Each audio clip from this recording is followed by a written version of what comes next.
오늘은 청년주일입니다. 어느 해보다 우리 청년주일이 더욱더 중요한 시대가 되었습니다.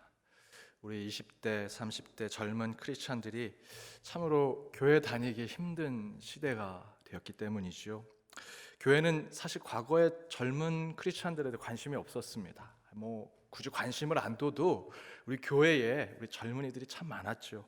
그런데 요즘은 그렇지 않습니다. 또 교회에 남아있는 청년들도 참으로 힘듭니다. 과거에는 청년들이 힘들다라고 얘기하면 우리 어르신들이 너 기도 안 해서 그래, 믿음이 부족해서 그래, 그렇게 얘기했지만 요즘 청년들, 특별히 교회 안에 있는 청년 크리스찬들 참으로 힘들고 어렵게 그들의 인생의 삶을 살아가고 신앙도 살아갑니다. 그들도 이제 교회에서 위로받고 싶고요, 격려받고 싶습니다. 우리 청년들 보시면 괜찮아, 힘내라, 잘한다 이렇게 격려해 주시고 위로해 주시기 바랍니다. 제가 그 청년부 사역자 시절에 우리 청년부 회장하고 제가 사스럼없이 지냈습니다. 편하게 지냈더니 그 청년 회장이 제가 살던 기숙사에 찾아오겠다고 하면서 그 로즈마리 묘종을 선물로 사왔습니다. 그래서 함께 밥도 먹고 학교도 좀 구경시켜주고 그 로즈마리를 저는 창문에 놓고 일주일 동안 잊어버리고 있었습니다. 그랬더니 로즈마리가 다 시들어 죽어버렸습니다. 그런데 일주일 후에 전화가 왔습니다. 청년회장이 그때 너무 좋았다고 임원들을 다 데리고 오겠다는 겁니다. 근데 그 주에 제 설교가 뭐였냐면 생명을 살리는 크리스찬이 되자였습니다. 제가 생명을 살리는 크리스찬이 되자고 설교했는데 로즈마리를 다 죽여놨으니 어떻게 합니까? 그날부터 물 주고 거름 주고 계속 안수기도 해줬습니다. 그랬더니 어느 쯤인가 다시 살아나는데 다시 바로 서진 못하고 옆으로 이렇게 살아나가지고 옆으로 자라기 시작했습니다. 청년 회장이 와가지고 그걸 보더니 목사님 로즈마리가 죽었다 살았네요 이렇게 얘기합니다. 그래서 제가 그랬죠. 야, 목사는 생명을 살릴 뿐만 아니라 죽일 수도 있어. 그리고 다시 부활시킬 수도 있는 거야. 그렇게 그 청년과 함께 같이 그 청년부 활동을 했던 기억이 납니다. 그때를 생각하면서 오늘 제가 사실은 첫째 주일 우리 사부 예배 때 설교하는데 청년주일에 맞춰서 셋째 주에 제가 설교하기로 했습니다. 설교 끝나고 우리 청년부들에게 우리 성도님들 대신해서 제가 선물을 주려고 하는데 좋은 선물 줬으면 좋겠는데 저도 똑같이 로즈마리 묘종을 우리 청년들에게 선물로 주려고 합니다. 그래서 꼭 생명을 살리는 우리 젊은 크리스찬들이 되달라고 권면하려고 합니다. 저와 여러분도 우리 새벽 이슬 같은 청년과 같은 신앙으로 한 주를 살아가서 늘 하나님이 주신 새 힘으로 살아가는 저와 여러분이 되기를 주님의 이름으로 축복합니다. 우리 옆에 있는 분들과 이렇게 인사 나누기 원합니다. 청년의 마음으로 살아갑시다. 청년의 마음으로 살아갑시다. 오늘따라 목소리가 크십니다. 청년의 마음으로 살아가자고 하니까 청년의 마음으로 새벽 이슬과 같은 그러한 청년의 마음으로 살아가는 한 주가 되시기 바랍니다. 마태복음의 말씀 71번째 다시 모이자라는 제목으로 말씀을 나눠보고자 합니다. 계속해서 저희들이 말씀을 나누고 있는 마태복음 18장 그 전체 장제목이 있는데 그 전체 장제목은 천국에서 큰 자가 누구냐, 천국에 들어갈 수 있는 자, 천국은 누구에게 허락될 수 있는가라는 장제목을 가지고 있습니다. 계속해서 지지난주 우리 어린이 주일날 어린아이와 같은 마음을 가진 자가 천국의 큰 자라고 말씀을 드렸죠. 그리고 지난주 어버이 주일에는 지극히 작은 자를 죽게 대하는 자를 하나님은 이 천국을 허락해 주실 것이다 라고 말씀을 드렸습니다. 하지만 오늘 본문은 그런 어린아이와 같은 마음을 가진 자, 지극히 작은 자를 신앙으로 대하는 자들이 천국에 갈 수 있는 선한 조건을 가지고 있을진 모르지만 무조건 어린아이와 같은 마음을 가지고 있다고, 무조건 작은 자를 잘 대한다고 해서 그런 조건으로만 천국에 갈 수 있다라고 말하지 않습니다. 아무리 어린아이와 같은 마음을 갖던 작은 자를 하나님 대하듯 대하던 그 모든 인간은 죄인이라는 것이죠. 우리가 죄인이라면 어떻게 천국에 갈 수 있겠는가라는 것을 이야기하면서 죄인이지만 천국의 삶을 소망하며 천국에 갈 수 있는 구체적인 방법을 이야기하는 것이 오늘 본문의 말씀입니다. 어린아이와 같은 마음을 가질지라도, 지극히 작은 자를 하나님 대하듯 대할지라도 저와 여러분은 예수님을 믿지 않는다면 어떤 공로와 수고로도 구원받는 자, 천국에 갈 수 있는 자가 아니라는 것이죠. 우리 모두는 죄인임을 인정하고 죄인인 것에서 어떻게 천국을 허락받으며 천국의 큰 자가 될 수 있을까를 오늘 본문에서 이야기합니다. 두 가지를 이야기합니다. 그 첫 번째는 구원의 문제는 교회에 있다라는 것입니다. 구원의 문제는 교회에 있다. 그것을 마음에 품을 때 우리는 천국을 꿈꿀 수 있다는 것이죠. 죄의 문제든 구원의 문제든 여러분이 살아가는 인생에 여러분 삶에 어떠한 문제든 교회에서 해결받아야 천국을 꿈꿀 수 있다는 것입니다.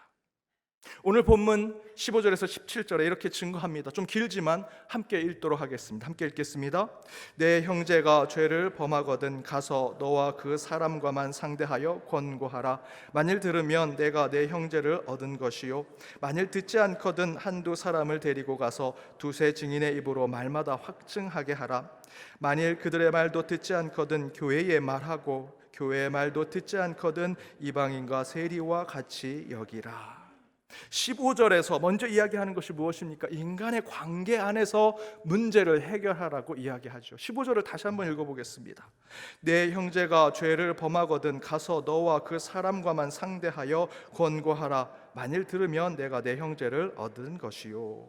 15절의 증거는 어떤 죄의 문제든 구원의 문제든 그 문제가 발생했을 때 첫 번째 해결할 수 있는 것은 사람 대 사람, 인간의 관계 안에서 그 문제를 해결할 수 있다라고 이야기하고 있습니다. 하나님과 나의 영적인 문제, 하나님과의 1대1의 문제 속에서 발생된 죄의 문제를 제외하고 저와 여러분이 짓는 모든 죄는 사람의 관계 속에서 범하는 죄지요, 범하는 잘못입니다. 그래서 우리 인간이 주로 짓는 인간의 관계 안에서 범하는 죄의 문제는 먼저 성경이 무엇이라 이야기하느냐? 내 죄로 인해서 상처받은 자, 아픔이 있는 자, 그것으로 고통을 겪고 있는 자를 찾아가서 용서를 구하고 화해함으로써 죄를 탕감받고 구원의 길을 걸으라고 이야기해주고 있습니다. 이것은 곧 죄의 문제의 첫 번째 해결은 인간적인, 인간의 관계적인 문제에서 해결할 수 있다는 것이지요. 그래서 첫 번째 죄와 구원의 문제의 해결은 사람과 사람 안에서 해결할 수 있다는 것입니다. 그러나 그 방법대로 되지 않을 때가 있죠. 그렇게 되지 않는다면 그 다음의 방법을 16절에서 알려주십니다. 그것이 무엇이냐? 율법을 통해서 해결하라. 16절 말씀을 함께 읽겠습니다. 만일 듣지 않거든 한두 사람을 데리고 가서 두세 증인의 입으로 말마다 확증하게 하라. 한두 사람을 데리고 가서 두세 증인의 입으로 확증하게 하라라고 성경이 이야기하지요. 그런데 두세 증인을 통해 문제를 해결하라라고 하는 것은 구약의 율법에 나와 있는 말씀입니다. 신명기 19장 15절 말씀을 함께 읽겠습니다. 사람의 모든 악에 관하여 또한 모든 죄에 관하여는 한 증인으로만 정할 것이 아니요 두 증인의 입으로나 또는 세 증인의 입으로 그 사건을 확정할 것이며, 곧 두 번째 우리 안에 있는 죄의 문제, 구원의 문제, 또 우리 삶의 우리 인생의 어떤 문제의 해결 방법은 법적으로 해결할 수 있다는 거죠. 성경적으로는 율법 안에서 해결할 수 있다라고 얘기합니다.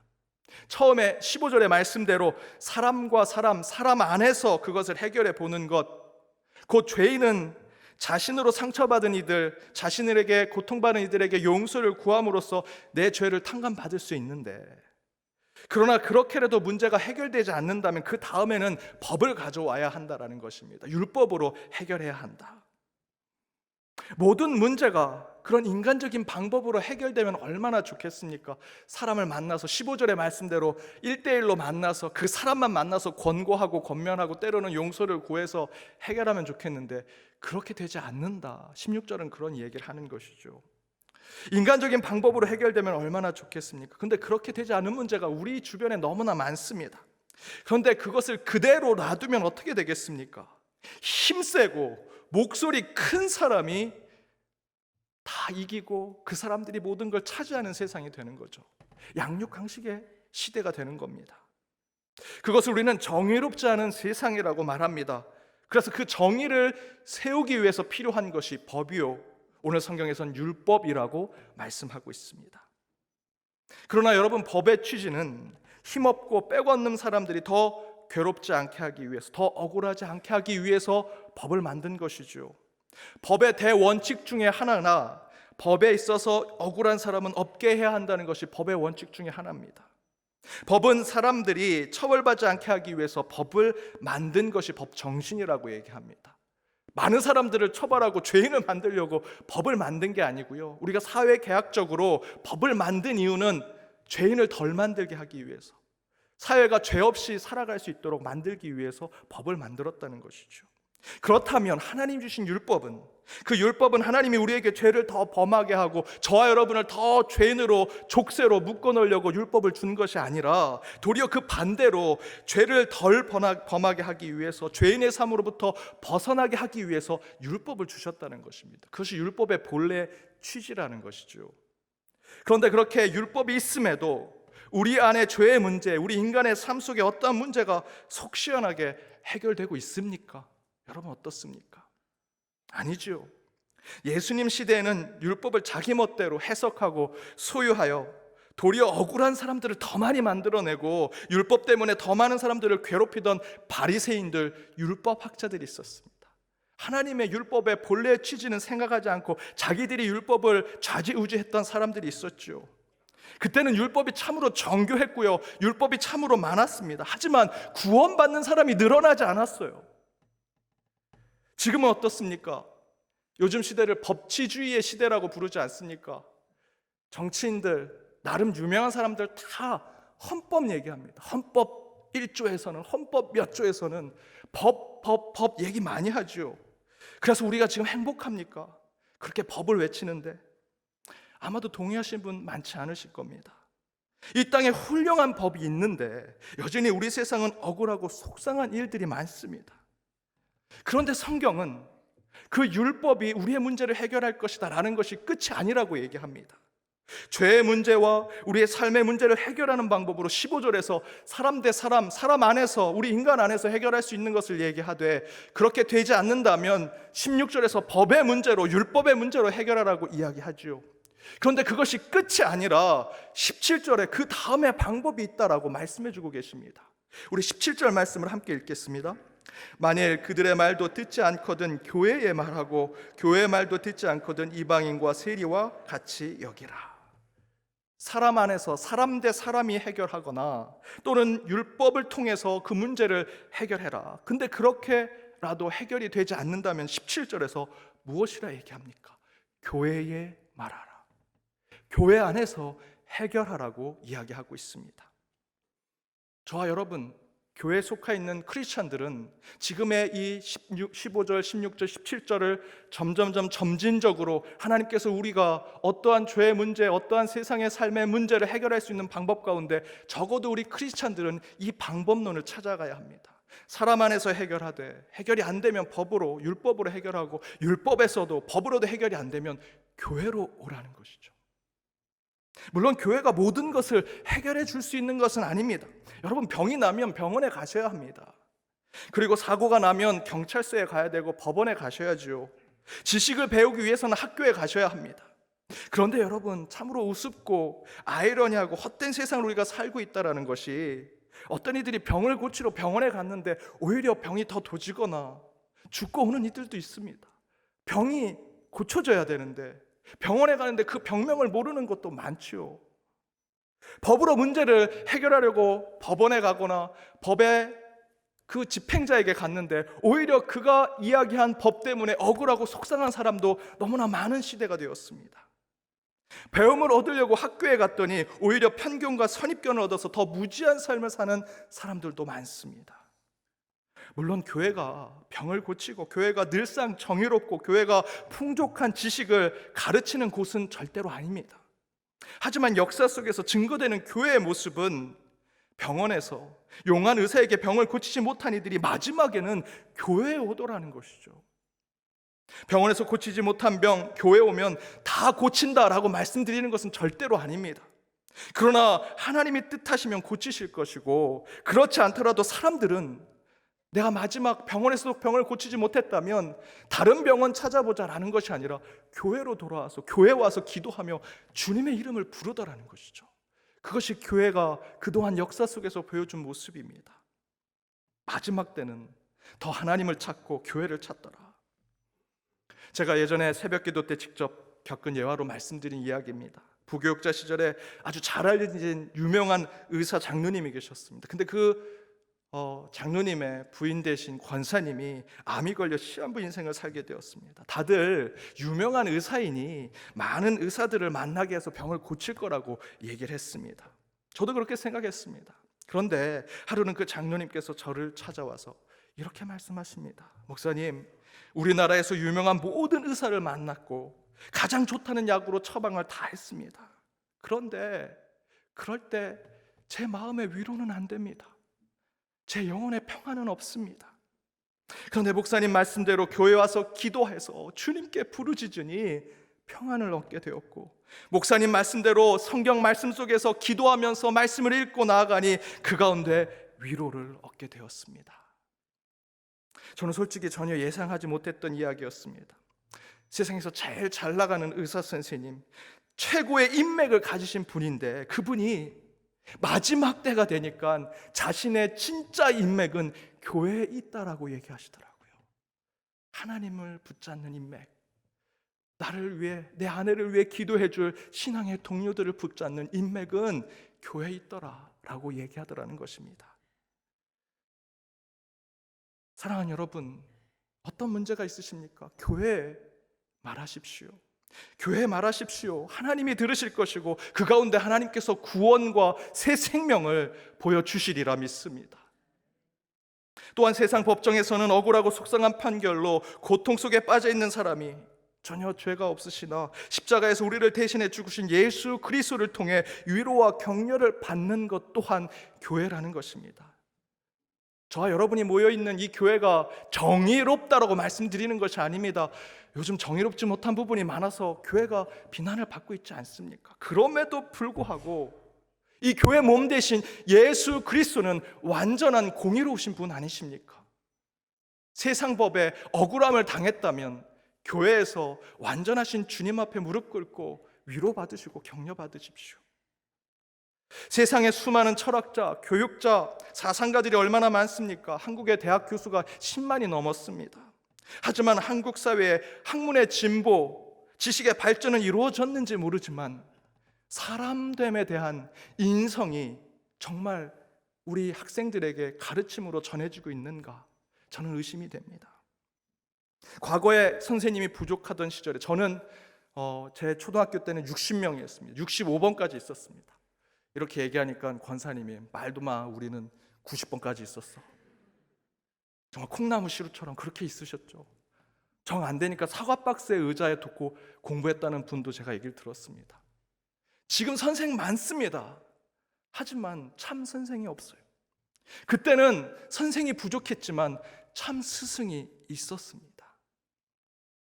그 가운데 교회는 학교가 하지 못하는 진짜 사람을 사랑하는 교육을 할 수 있는 곳입니다. 세상 학교가 하지 못하는 진짜 세상을 사랑하는 지혜를 가르치는 곳이 될 수 있다는 것이죠. 저희 때는 학교에서 선생님들이 회초리를 많이 때리셨습니다. 매를 많이 때리셨습니다. 솔직히 저는 학교에서 선생님들한테 매를 맞은 것이 정말 하나같이 다 억울했습니다. 내가 왜 맞아야 돼? 어떤 선생님은 시험 틀린 숫자만큼 때렸습니다. 1개 틀리면 1대, 10개 틀리면 10대. 여러분은 다 한 대도 안 맞으신 것 같은 표정이시죠. 저는 좀 많이 틀려서 많이 맞았습니다. 떠들었다고 단체 기합으로 다 매맞고, 어떤 땐 선생님 감정대로 때립니다. 그때 당시 우리 그 차 번호가 위에 뭐 서울 10, 서울 뭐 이렇게 20 이런 표현이 있었잖아요. 그날 뭐 차가 끼어들었다고 서울 22번 일어나 22번 막 때리고, 숫자대로 번호대로 때리고, 저희 교장 선생님이 전시였는데 막 화나서 전시 다 일어나서 전시 막 때리면 저희들이 이렇게 생각합니다. 아, 교장 선생님 때 화가 났구나. 그런데 제가 그렇게 선생님께 매를 맞고 회초리를 맞아서 다 억울했지만 딱 한 분에게 회초리를 맞은 것, 그 사랑의 매는 여전히 제게는 기억이 되고 제 인생의 좌표가 됐습니다. 교회학교 선생님이셨습니다. 학교 선생님이 아니고. 지금 뭐 교회학교 선생님이 매를 때린다, 있을 수 없는 얘기죠. 학교에서도 못 때리게 하고 집에서도 안 때리는데 교회학교 선생님이 매를 든다고? 여러분, 그렇게 교회학교 선생님께 한번 부탁해 보십시오. 때리는 선생님 아무도 없습니다. 하지만 진심으로 가르칠 겁니다. 아무튼 저는 주일학교 선생님이 때리신 매를 아직도 기억하고 그 매로 제 신앙의 변화도 있었습니다. 제가 매를 맞았던 이유는 거짓말해서였습니다. 선생님이 부모님께 허락을 받고 선생님 집에 놀러 오라고 하셨습니다. 그런데 저희들이 같이 놀다가 그냥 선생님 집에 막 쳐들어갔습니다. 함께 재밌게 놀다가 저녁이 됐는데 한 학부형이 우리 선생님께 전화를 걸었습니다. 거기에 아이들이 있냐고. 알고 봤더니 우리가 부모님께 얘기 안 하고 온 것을 아시게 된 겁니다. 집에 보내기 전에 선생님이 굉장히 화를 내시면서 훈육을 하셨습니다. 매질을 하시면서 그 선생님께서 이렇게 얘기하셨습니다. 나는 일전 한 푼 안 받고 내 시간, 내 물질, 내 것 다 내놓으면서 주말에 모든 것을 포기하고 하나님의 교사로서 너희를 가르치는데 대충 가르칠 거면 내가 왜 이 소명의 삶을 살겠냐. 회사에서도 부하 직원 한 번 송직업 안 하고 군대에서도 얼차례 한 번 준 적이 없지만 너희만큼은 혼을 내서라도 하나님의 뜻을 가르쳐야겠다라고 하면서 회초리를 드셨습니다. 그날 맞은 매는 정말 하나도 억울하지 않았습니다. 그 선생님은 가족이 없는 분이셨습니다. 저희를 정말 자녀처럼 가르쳐 주셨습니다. 그때 맞은 매는 부모님이, 하나님이 우리를 훈육하시며 때리시는 매로 느껴졌습니다. 요즘 그런 선생님이 있을까요? 유명한 인간 강사, 인터넷 강사, 그 유명한 인터넷 강사가 그런 인성을, 그런 신앙을 가르쳐 줄 수 있을까? 자기 권리만 챙기는 선생님들이 그런 배움을 줄 수 있을까? 과외 선생님, 학원 선생님이 지식만을 가르쳐 주지 정말 인간의 성품, 사람됨을 가르쳐 줄 수 있을까? 모든 이권, 모든 보상, 모든 대가 없이 순수한 지혜와 가르침을 줄 수 있는 분은 저는 교회 안에만 있을 수 있다고 생각합니다. 우리 교회 학교의 선생님들, 주일학교의 선생님들이 그것을 할 수 있다고 저는 생각합니다. 이렇듯 교회가 진정한 지식과 지혜, 사람됨을 가르칠 수 있는 곳입니다. 제가 스승의 날이라 제 교회 주일학교 선생님께 오랜만에 인사를 드렸습니다. 스승의 은혜에 감사합니다. 이런 표현을 썼습니다. 그랬더니 그 선생님, 야, 같이 늙어가는데 무슨 스승이야. 교학교 선생님들, 주일학교 선생님들이 그렇지 않습니까? 야, 이제는 네가 목사고 나는 여전히 집사야. 스승이라는 표현 쓰지 마. 같이 스승 되고 같이 늙어가고 같이 신앙의 동료 되자. 여러분, 이건 교회에서만 있을 수 있는 겁니다. 그분은 그렇게 얘기하시지만 저는 평생 그분을 저의 영적 스승으로 모실 겁니다. 사랑하는 여러분, 죄와 구원, 세상의 모든 문제에 대해서 우리는 이제 교회 안에서 해결점을 찾아야 합니다. 저는 확신합니다. 코로나가 끝나면 우리는 다시 모이게 될 것입니다. 모든 사람들이 이제 코로나가 끝나면 교회가 다 흩어지고 교회가 다 개별적인 모임을 하게 될 것이라고 얘기하죠. 사람과 사람 안에서 문제가 해결되고 법적으로 풀어야 될 것이라고 얘기합니다. 그러나 진정으로 우리에게 갈급한 것은 세상의 사람들이 아닙니다. 세상의 스승이 아닙니다. 법적인 어떤 것이 아닙니다. 세상에 흥미로운 것이 아닙니다. 저는 영적으로 갈망을 채울 수 있는 곳은 교회뿐이라고, 주님이 임재하신 이 성전뿐이라고 믿습니다. 보십시오. 포스트 코로나 시대에 교회에 다시 사람들이 모일 것입니다. 우리는 다시 모여 이곳에서 새로운 시대의 영성을 찾아야 하고 새롭게 신앙과 교제의 삶을 구축해야 할 것입니다. 다시 모일 그 교회를 생각하면서 지금의 이 코로나를 신앙과 믿음으로 이겨내는 저와 여러분이 되기를 주님의 이름으로 축복합니다. 두 번째는 두 사람이 모여야 한다. 두세 사람이 모여야 한다. 이것을 품고 살아갈 때 그곳에 하나님이 임재하실 거라는 것입니다. 두세 사람이 모인 곳. 19절과 20절 말씀을 함께 읽어보겠습니다. 진실로 다시 너희에게 이르노니 너희 중에 두 사람이 땅에서 합심하여 무엇이든지 구하면 하늘에 계신 내 아버지께서 그들을 위하여 이루게 하시리라. 두세 사람이 내 이름으로 모인 곳에는 나도 그들 중에 있느니라. 두 사람이 합심하여 하나님께 구하며 하늘에 계신 하나님께서 이루어 주실 것이다, 성취해 주실 것이다. 두세 사람이 주님의 이름으로 모이면 그곳에 주님께서 임재하실 것이다 약속해 주고 계십니다. 두 사람, 아니 그 이상이 모인다라는 것이 무엇입니까? 교제하고 만나고 공동체를 만들어낸다는 것이죠. 곧 모이는 곳, 함께하는 곳, 그곳에 하나님의 뜻이 이루어지고 하나님이 함께 하신다는 것입니다.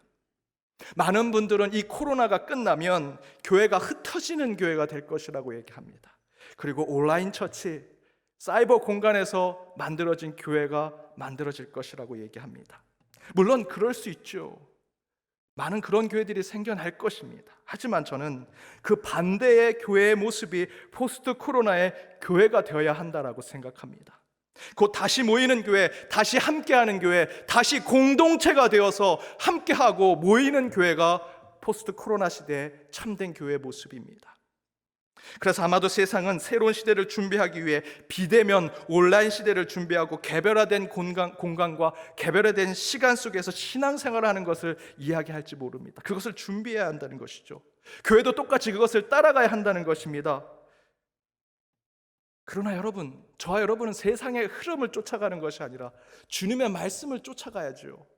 말씀 속에서 교회의 본래의 모습을 뭐라고 이야기하는지, 교회가 막 생겨졌을 때 성령이 오순절날 강림하시고 그 가운데 사람들이 함께 모여서 이제 우리가 이곳에 천국의 모형을 만들자 했을 때 처음 교회의 모습을 성경은 이렇게 증거합니다. 사도행전 2장 43절 이하의 말씀, 믿는 사람이 다 함께 있어. 첫 번째가 뭡니까? 믿는 사람들이 함께 있어야 한다고 얘기합니다. 함께 있어 모든 물건을 서로 통용하고 또 재산과 소유를 팔아 각 사람의 필요에 따라 나눠줘야 한다고 얘기하죠. 그것을 나눠주며 날마다 마음을 같이하여 성전에 모이기를 힘쓰고 집에서 떡을 떼며 기쁨과 순전한 마음으로 음식을 먹고 하나님을 찬미하며 또 온 백성에게 칭송을 받으니 주께서 구원받는 사람을 날마다 더하게 하셨다라고 증거합니다. 2000년 전에 인터넷이 없던, 사이버 공간이 없고 SNS가 없었던 때의 교회라고 생각하십니까? 아니요. 저는 이 교회는 지금 과학이 발전한 이 시대에도 동일하게 우리가 지켜야 할 교회라고 저는 믿습니다. 인터넷으로 예배를 잘 드리면 세상이 친송하고 세상 사람들이 야, 너 예배 잘 드린다 그럴 것이라고 생각합니까? 그래서 구원받는 자가 늘어날까요? 아니요. 내 시간, 내 물질, 내 것은 하나도 희생하지 않으면서 예배를 잘 드리고 신앙생활을 잘하겠다는 것은 내 손에 피 한 방울 묻히지 않고 어린 양을 잡아 제사를 드리려고 하는 바리새인의 모습과 다르지 않습니다. 그런 모습을 가지고 있다면 저는 그들을 온라인, 사이버 바리새인이라고 부르고 싶습니다. 지금은 코로나 시대라 어쩔 수 없이 저희들이 이렇게 온라인으로, 인터넷으로 예배를 드리게 되지만 이 시대가 끝나면 저희는 다시 모여야 합니다. 코로나로 무너진 예배의 재단을 다시 수축하는 것은 다른 것이 없습니다. 다시 성전에 모이는 것, 그리고 내 시간, 내 정성을 하나님께 드리고 그 시간과 물질, 마음과 뜻을 다 함께 나누는 우리 성도들과 함께 주님을 찬양하고 경배하는 모습이 있는 것, 그것이 예배의 회복입니다. 오늘 본문 19절과 20절을 다시 보십시오. 두 사람이 땅에서 합심하여 무엇이든지 구하면 하늘에 계신 내 아버지께서 그들을 위하여 이루게 하시리라. 두세 사람이 내 이름으로 모인 곳에는 나도 그들 중에 있느니라. 하나님이 약속해 주고 계시지요. 어떤 어려운 일, 힘들고 괴로운 일이 있을지라도 두 사람이 합심해서 기도하고 두세 사람이 주님의 이름으로 모인다면 그 문제 해결해 주겠다. 내가 너희와 함께 하겠다. 그 문제 해결되지 않더라도 우리 주님이 우리와 동행해 주시겠다고 약속해 주시는 말씀입니다. 코로나가 끝나면 우린 다시 모여야 합니다.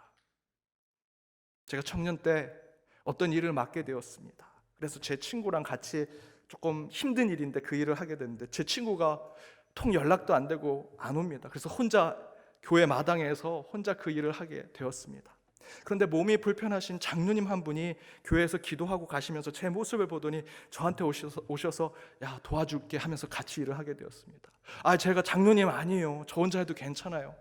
그런데도 장로님이 같이 하자고, 내가 조금이라도 도와줄게. 근데 그 모습을 2층에 있는 부목사님이 보신 겁니다. 부목사님이 불이 나게 달려와서 장로님 하지 마세요. 제가 이제 도와줄 테니까 이제 장로님 이제 가셔도 됩니다. 그랬더니 장로님이 아니야, 내가 같이 도와줄게. 그러면서 그 장로님이 이런 얘기를 하셨습니다. 하나보다 둘이 낫고 둘보다 셋이 낫지. 여러분, 이게 교회 아닙니까? 이게 예배지요. 한 명 있는 것보다 두 분이 같이 예배 드리는 것, 두 명보다 세 명이 같이 예배 드리는 것이 더 기쁨이요 하나님께 영광이 되는 것입니다. 그것이 선교요, 그것이 전도가 될 것이고 그것이 우리의 신앙의 삶이 될 것이라 저는 믿습니다. 사랑하는 여러분, 다시 모이십시다. 모여야 힘이 되고 모여야 주님이 함께 하십니다. 곧 코로나가 끝나면 이 성전에 가득 찬 성도님들이 뜨겁게 찬양하고 뜨겁게 기도하는 그때를 소망하며 하루하루 신앙과 믿음으로 살아가는 저와 여러분이 되기를 주님의 이름으로 축복합니다. 함께 기도하시겠습니다. 우리와 함께 하신 하나님, 오늘 주의 말씀을 사모하여 주의 백성들이 이곳에 모였습니다. 이곳에 주님이 임재하셔서 우리가 드리는 기도와 찬양 가운데 만족을 주시고 말씀에 결단할 때마다 세상을 살아가는 담대함과 용기를 허락하여 주옵소서. 코로나로 흩어지고 개별화된 세상 속에서 교회는 다시 모이고 다시 함께하는 천국을 사모하게 하시며 그때를 늘 소망하고 꿈꾸며 지금의 이 어렵고 힘든 훈련과 연단을 반드시 영적으로 이겨내게 하여 주옵소서. 모든 연동에 속한 주의 백성들을 주님 사랑하셔서 한 주 건강과 안전, 축복과 평안 가운데 살게 하여 주옵소서. 이 모든 간구 예수 그리스도 이름으로 기도드립니다. 아멘.